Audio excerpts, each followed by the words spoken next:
Hi, welcome to my channel.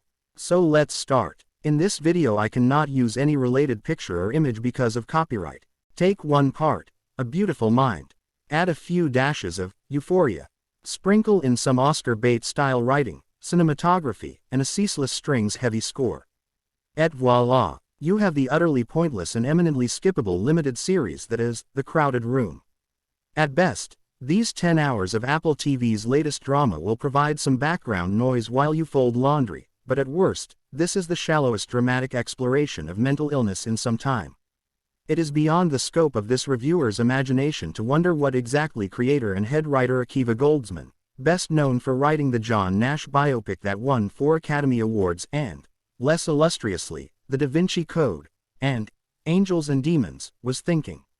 The plot, loosely adapted from Daniel Keyes' nonfiction novel The Minds of Billy Milligan, follows Danny Sullivan, Tom Holland, once again playing a traumatized teenager a la The Devil All the Time, starting in the summer of 1979.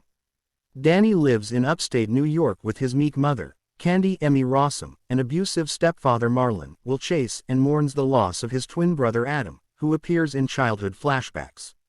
A talented artist but unpopular in school, Danny is too anxious to socialize beyond 2 close friends, happy-go-lucky magician Johnny Levon Hawk, and skilled athlete Mike Sam Bartholomews. Life at home and school is tough. So, one day, after being rescued from a beating at the hands of bullies by new neighbor Yitzhak Safdie, Lior Raz, Danny moves in with the relative stranger across the street from his own. Ariana, Sasha Lane, an emotionally distant young woman who seems to party hard and cry even harder, lives there too. After learning Ariana continues to fear her childhood rapist will track her down, Danny obtains a gun for her to feel safe. She refuses the gift, and after some muddled storytelling, she and Danny eventually wind up in Rockefeller Center, trailing Ariana's rapist. Danny tries to shoot but freezes. Ariana takes the gun and fires a few shots, grazing the man's arm. After a brief interlude, Danny is arrested at Yitzhak's house, and no one can find Safdie or Ariana. Thus enters the plot device that frames most of the series. Dr. Rhea Goodwin, Amanda Seyfried, is a professor of psychology called onto the case by Detective Maddie Dunn, Thomas Sadowski. She proceeds to have a series of sessions with Danny, to try and understand his plight in time for a proper defense at trial.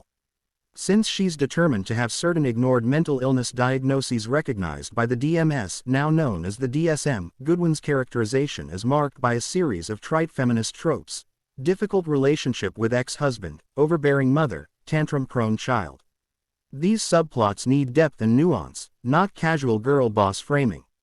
Seyfried does a fairly good job with what she's been given and gains momentum by doing plenty of acting with her eyes. Indeed, this show might have worked better as a 2-person play without grandiose sequences in other countries or melodramatic staging. Even the lighting and direction feel right out of the early aughts, which bizarrely makes sense since this project was originally slated back in the 1990s to be directed by James Cameron and later by Joel Schumacher. It's as though the general idea never really left that gestation period.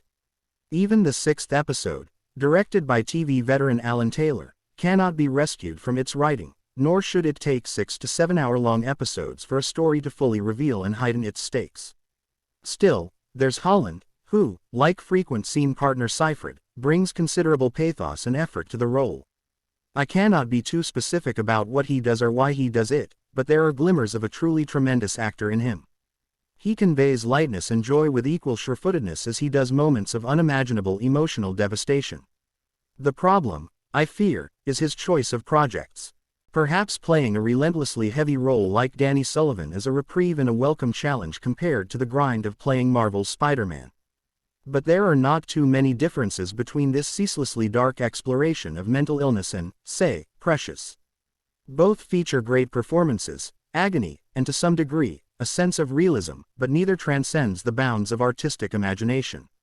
And frankly, both are interminably dark, so when they insist on sprinkling hope fairy dust all over the narrative, the audience is robbed of the story's honesty. In contrast, HBO's Barry is a hilarious, terrific exploration of trauma and PTSD with 30-minute episodes. The same is true for FX's You're the Worst, to date the TV show that comes closest to portraying my own severe depression and anxiety. By the time The Crowded Room Started pulling Raymond Burr-era, Perry Mason-esque tricks in the courtroom. I was annoyed beyond belief anyone would think this was a reasonable way to depict how mentally ill folks are treated by the American criminal justice system.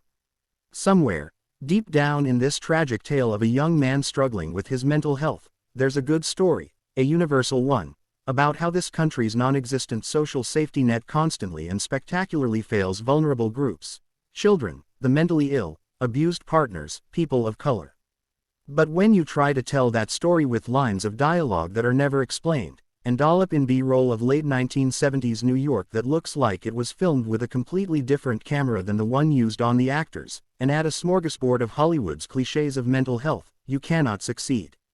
Creating awareness and sending a message are all very well. The quality of the art you use in the process matters too. The entire season was screened for review. The first 3 episodes of The Crowded Room are available on Apple TV Plus on June 9.